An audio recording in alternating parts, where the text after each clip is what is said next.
अस्सलाम वालेकुम dear students, मैं हूं काशिफ तनवीर और डिड मीडिया यूट्यूब चैनल पर हम आपको खुशामदीद कहते हैं।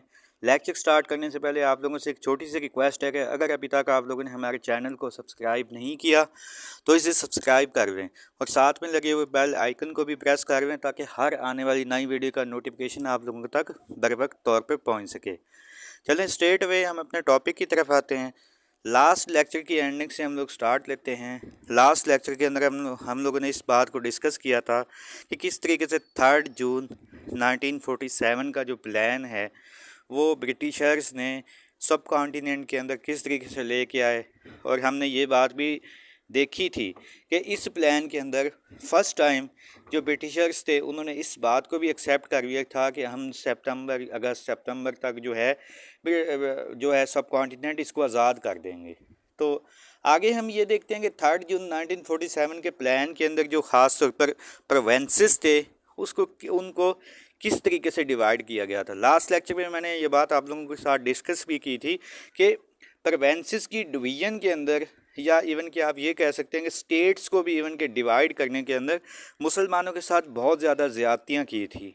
लॉर्ड माउंटबेटन ने और एक जो बाउंड्री कमीशन बना था सर सिरिल रेडक्लिफ, ये सारे आप कह सकते हैं कि हिंदूज़ के साथ मिल गए थे और इन्होंने मुसलमानों को बहुत ज़्यादा नुकसान पहुंचाया था। इन प्रोविंसेस के अंदर हम आज ये देखेंगे कि किस तरीके से मिसाल के तौर पर मुसलमानों को यहाँ पे नुकसान पहुंचाया गया था। हिंदू मेजॉरिटी प्रोविंसेस जैसे कि बम्बई हो गया, मद्रास, सीपी, यूपी, उड़ीसा, बिहार, ये वो प्रोविंसेस थे डियर स्टूडेंट्स जहाँ पे हिंदू मेजॉरिटी थी।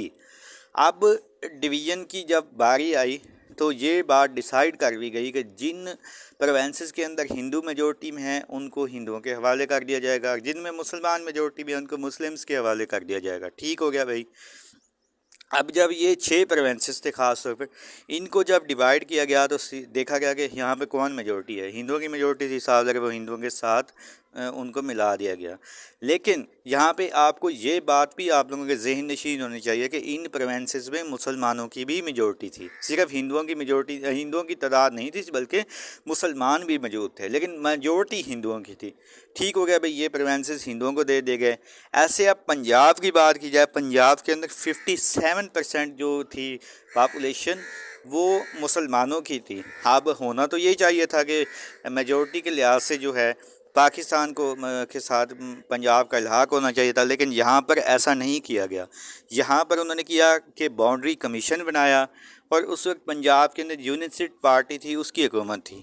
और बाउंड्री कमीशन के बाद ये किया कि वेस्टर्न साइड के अंदर मुसलमानों की स्ट्रेंथ ज़्यादा है तो वेस्टर्न साइड को पाकिस्तान के साथ मिला दिया गया और ईस्टर्न साइड को किसके साथ, भारत के साथ इल्हाक कर दिया गया। ये देखें कि उधर क्या कर रहे हैं कि हिंदू मेजॉरिटी एरियाज़ के अंदर जो कि हिंदुओं के हवाले कर रहे हैं वो प्रोविंसेस उनको दे रहे हैं, जबकि मुसलमान मेजॉरिटी वाले के अंदर ये देखा जा रहा है कि जो है जहाँ पर मुसलमानों की मेजॉरिटी है सिर्फ वो एरियाज़ दिए जा रहे हैं। ऐसे पंजाब इसके साथ भी उन 6 प्रोविंसेस में यही होना चाहिए था कि जहाँ पर मुसलमान इलाके जिनके अंदर मुसलमान इलाके ज़्यादा हैं तो उनको मुसलमानों के साथ मिलाना चाहिए था, लेकिन वहाँ पे ऐसा नहीं किया गया। ऐसे बंगाल की बारी आती है, बंगाल के अंदर भी मुसलमान मेजॉरिटी में थे, लेकिन यहाँ पर भी यही रूल अपनाया गया कि ईस्टर्न बंगाल जो है, ईस्टर्न साइड जो है वो पाकिस्तान के हवाले कर दी गई। वेस्टर्न साइड के अंदर जो थी हिंदूज़ की मेजॉरिटी ज़्यादा थी तो उसको हिंदुओं को दे दिया गया था। तो ऐसे सिंध प्रोविंस की बात है, सिंध के अंदर उस वक्त जैसे कहते हैं प्रोविंशियल असम्बली काम कर रही थी, तो ये कहा गया कि प्रोविंशियल असम्बली पाकिस्तान या भारत जिसके साथ भी इल्हाक करना चाहती है वो इसके साथ इल्हाक कर ले। और वहाँ पर क्या था कि मुसलमानों की मेजॉरिटी ज़्यादा थी सिंध के अंदर भी, तो वो इस तरीके से पाकिस्तान में शामिल हो गए थे। आगे KPK की बात की जाए, KPK के अंदर भी मुसलमान मेजॉरिटी में थे। वहाँ पर ये बात की गई कि यहाँ पर रेफरेंडम करवाया जाएगा। रेफरेंडम से मुराद ये कि अवामी राय जानी जाएगी, अवाम की अक्सरियत जिसके साथ भी इल्हाक करना चाहती है उसको उसके साथ मिला दिया जाएगा। असम के अंदर भी रेफरेंडम, असम की बात की, प्रोविंस की, यहाँ पर भी यही बात की गई कि यहाँ पर भी रेफरेंडम करवाया जाएगा। रेफरेंडम के बाद जो थी ये पाकिस्तान का हिस्सा बने थे। बलूचिस्तान के अंदर उस वक्त कोई प्रॉपर गवर्नमेंट मौजूद नहीं थी, बल्कि क्या थे, चीफ ऑफिसर्स थे। आप इसको उर्दू के अंदर अगर मैं इसको कहूँ कि शाही जिरगा मौजूद था, तो शाही जिरगे के हवाले से ये बात की गई कि वह शाही जिरगा जिसके साथ भी इल्हाक करना चाहता है तो वो उसके साथ इल्हाक कर दिया کر سکتا ہے۔ تو شاہی جرگے نے پاکستان کے ساتھ الحاق کا فیصلہ کیا، تو اس طریقے سے بلوچستان کو بھی پاکستان کا پراپر ایک پروونس کا درجہ دے دیا گیا تھا۔ اور بلوچستان میں اگر کوئٹہ کو نکال دیا جائے، کوئٹہ کے اندر میونسپل کمیٹی تھی، تو میونسپل وہاں پر مسلم کلچر کو دیکھا گیا، مسلم کلچر کے ہوتے ہوئے میونسپل کمیٹی نے بھی کوئٹہ کے بھی ایک قسم کا پاکستان کا حصہ بن گیا تھا۔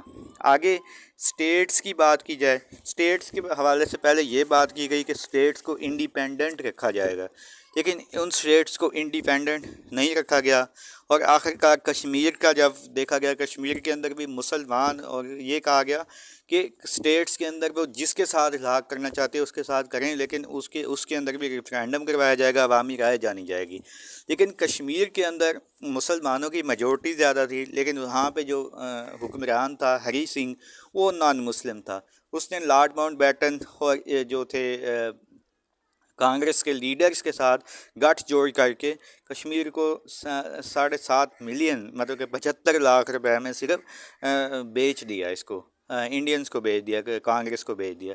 اس طریقے سے اس کا بھی پراپر ایک پورا راستہ فراہم کیا گیا کہ گرداسپور کی تحصیل کے ذریعے سے کشمیر تک ان کو راستہ فراہم کر دیا گیا۔ اس طریقے سے کشمیر بھی ان کے حوالے چلا گیا۔ ڈیئر اسٹوڈنٹ، کشمیر ایک بڑا ہاٹ ٹاپکس میں سے ایک بڑا اہم ٹاپک ہے، تو اس کشمیر کے ایشو کے اوپر میں ایک الگ سے ویڈیو بنا دوں گا تاکہ آپ لوگوں کو زیادہ ڈیٹیل میں سمجھ آ جائے گی۔ آج کا لیکچر ہم یہیں پہ ختم کرتے ہیں۔ Do write your question in comment box, hit the like and subscribe button if you haven't yet. Stay tuned and Allah Hafiz.